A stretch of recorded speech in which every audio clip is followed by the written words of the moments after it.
Welcome to Cracking Conflict, a 15-episode series on the Fearlessly Human podcast. I'm Kavita Khanna, a leadership and culture strategist, coming to you from Aotearoa, New Zealand.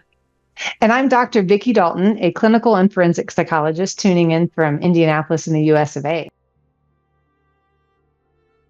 All right, welcome back, everybody. If you recall, on our previous episode, number 3, we had begun to talk a little bit more about something called amygdala hijack, and then we're going to explore that a little more right now, understanding the brain in conflict. This episode zooms out to explain how our brain processes conflict in general and how to work with your wiring rather than against it.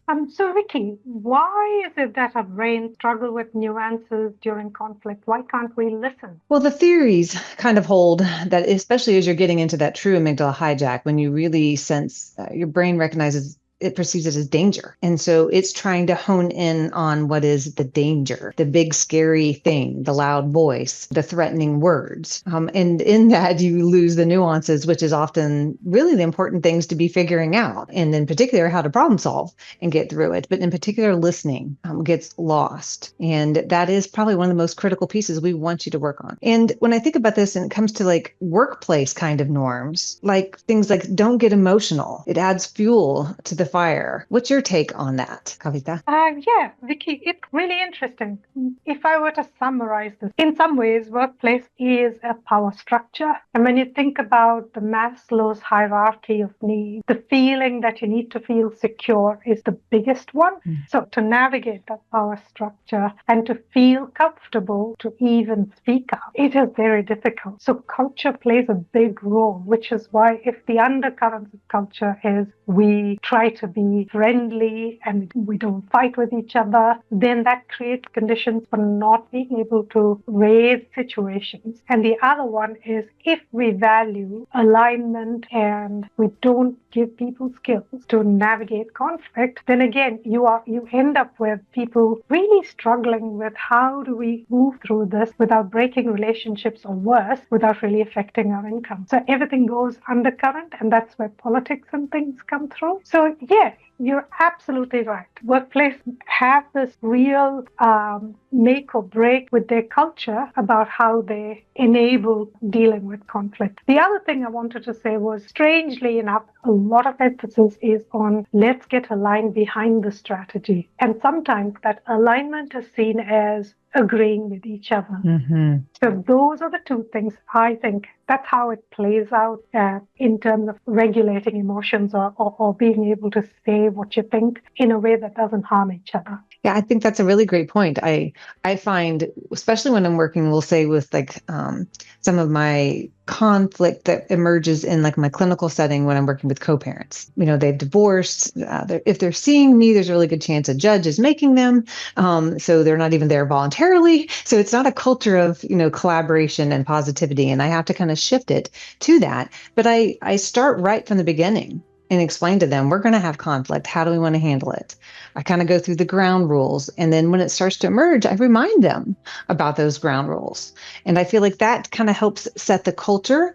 We let them know it's going to be a part of it. And quite frankly, we don't want perfect alignment, especially in the beginning of a process. That doesn't create innovation and new ideas and sort of poking holes and figuring and testing things out. So conflict can be a good thing. And so if we start introducing that to the culture, we just have to do it with respect. And usually that's the part that I'm having to remind folks about, like, hey, you got a really great point there. Let's not lose it in the delivery. Here's what I heard you say. And then I try to repeat it and I make everybody focus. Here's the point I think you're trying to make.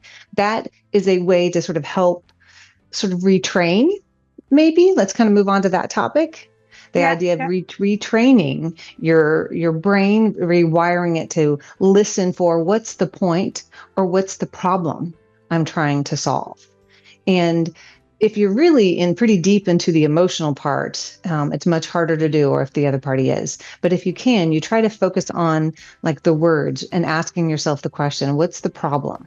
Not necessarily what's the emotion, but what's the problem that we're trying to solve. And if we redirect it back to that, it can manage the situation, I feel like, a lot better. And I think that helps people to have a goal If they can remember that one goal going into the conflict, that'll help them reconnect with what we refer to as the prefrontal cortex for problem solving and new data collection coming in. So then you don't stay in that hypervigilant danger mode and you can start listening better.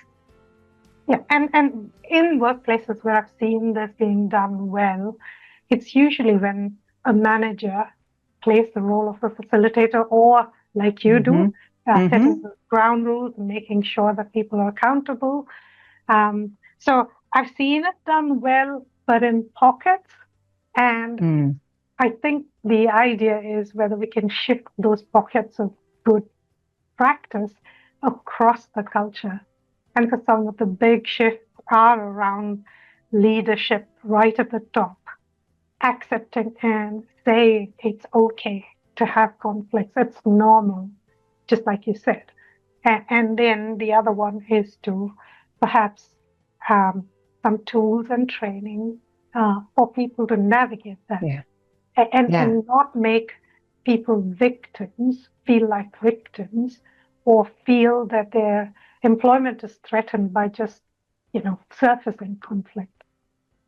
Yeah, And you so bring up a really good point. Yeah. and so the sooner we can shift to these are the benefits of conflict in a common way, I think that's when we can train ourselves and the culture to respond, stay curious, listen, instead of react. Absolutely. That was a great summary.